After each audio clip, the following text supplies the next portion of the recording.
រីថ្ងៃខួបកំណើតរីរីថ្ងៃខួបកំណើតរីរីថ្ងៃខួបកំណើតអ្នកដែលបានកើតថ្ងៃនេះ Happy birthday to you Happy birthday to you Happy birthday Happy birthday Happy birthday to you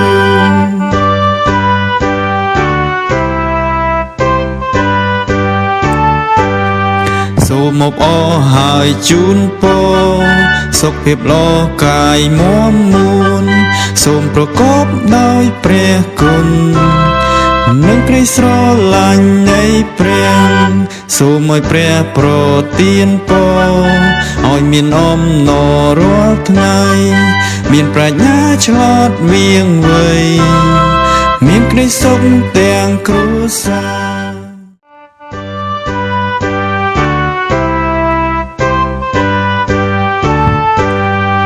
រីរីថ្ងៃខួបកំណើតរីរីថ្ងៃខួបកំណើ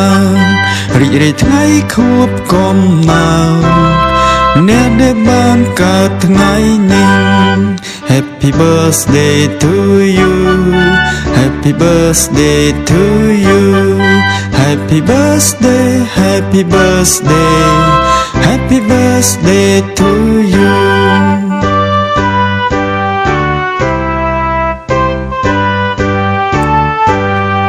សូមអបអរហើយជូនពរសុខភាពល្អកាយមាំមួនសូមប្រកបដោយព្រះគុណនិងក្តីស្រឡាញ់នៃព្រះសូមឲ្យព្រះប្រទានពរឲ្យមានអំណររាល់ថ្ងៃមានប្រាជ្ញាឆ្លាតវៀងវៃមានក្តីសុខទាំងគ្រួសារ